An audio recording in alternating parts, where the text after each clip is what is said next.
Assalamualaikum warahmatullahi wabarakatuh. Halo semuanya, saya Dwi Mutiara Lebriantri dengan nomor induk mahasiswa 6425074 dari kelas 64 1A38 di Universitas Bina Sarana Informatika Kampus Cibitung. Kali ini saya akan membahas hasil review jurnal yang berjudul Analisis Tingkat Kepuasan Pengguna Aplikasi GoPay, Dana, dan OVO menggunakan metode PAISIS. Lalu di sini terdapat informasi jurnalnya dengan beberapa penulis, yaitu antara lain Sultan Nur Hadi Razak, Ahmad Baroka Pohan, Denny Gunawan, dan Robi Aziz Zuwama. Jurnalnya yaitu Journal of Accounting Information System, penerbitnya adalah LPPM Universitas Bina Sarana Informatika, dengan volume 05 nomor 1 halaman 11-22 yang dipublikasikan pada tahun 2025. Yang pertama adalah latar belakang penelitian. Digitalisasi telah menjadikan GoPay, OVO, dan Dana sebagai layanan pembayaran utama di Indonesia. Mengingat persaingan yang sangat ketat, penelitian ini bertujuan untuk membedah kendala teknis dan keamanan guna memahami faktor kepuasan pelanggan yang krusial bagi loyalitas serta keberlangsungan aplikasi di masa depan. Kemudian ada permasalahan yang diangkat. Di sini permasalahan utamanya adalah kurangnya pemahaman mendalam mengenai faktor-faktor yang menentukan kepuasan pengguna GoPay, Dana, dan OVO. Meskipun ketiga aplikasi ini sangat populer, masih terdapat berbagai masalah yang mempengaruhi pengalaman pengguna, seperti kendala teknis, antarmuka yang kompleks, ketidakamanan data, pelayanan yang lambat, serta kurangnya inovasi fitur baru. Hingga saat ini belum ada evaluasi menyeluruh mengenai aspek-aspek tersebut, sehingga kualitas layanan belum bisa ditingkatkan secara optimal. Oleh karena itu, penelitian ini penting dilakukan untuk mengidentifikasi dan membandingkan faktor-faktor tersebut agar aplikasi kedepannya bisa dikembangkan dengan lebih fokus pada kebutuhan pengguna yang biasa kita sebut user-centric. Tujuan dari penelitian ini adalah untuk menganalisis kepuasan pengguna melalui metode PAISIS yang meliputi performance, information, economy, control and security, efficiency, and service. Hal ini dimaksudkan untuk membandingkan platform mana saja yang paling memenuhi harapan pengguna sebagai acuan pengembangan fitur.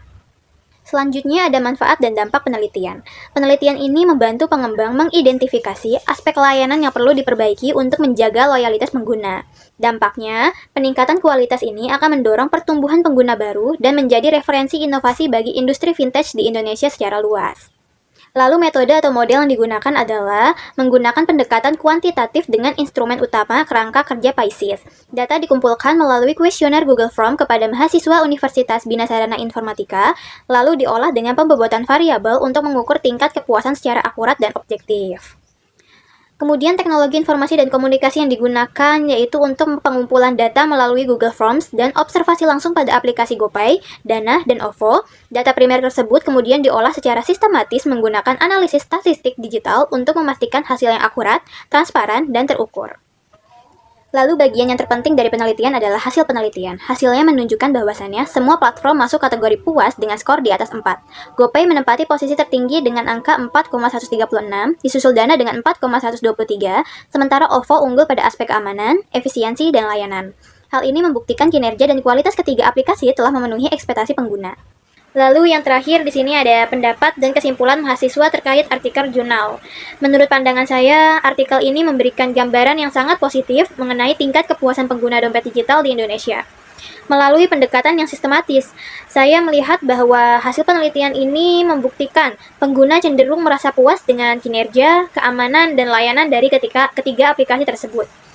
Saya berpendapat bahwa penelitian ini sangat penting sebagai acuan bagi pengembang aplikasi keuangan digital untuk terus meningkatkan kualitas layanan mereka demi memenuhi harapan pengguna. Selain itu, menurut saya penggunaan metode PAISIS yang komprehensif sangat membantu dalam memahami aspek-aspek kepuasan secara menyeluruh. Namun, meski hasilnya menunjukkan kepuasan tinggi, disarankan agar penelitian selanjutnya melibatkan sampel yang lebih beragam dari berbagai latar belakang supaya hasilnya lebih mewakili pengalaman masyarakat secara umum. Secara keseluruhan, saya menilai artikel ini memberikan kontribusi yang sangat bermanfaat bagi pengembangan industri vintage di Indonesia. Dari seluruh bagian hasil review jurnal yang sudah saya jabarkan, saya memohon maaf apabila masih terdapat banyak kekurangan, baik dari segi materi maupun penyampaian. Saya sangat terbuka atas kritik dan saran yang bisa diisi pada kolom komentar. Sekian dan terima kasih. Wassalamualaikum warahmatullahi wabarakatuh.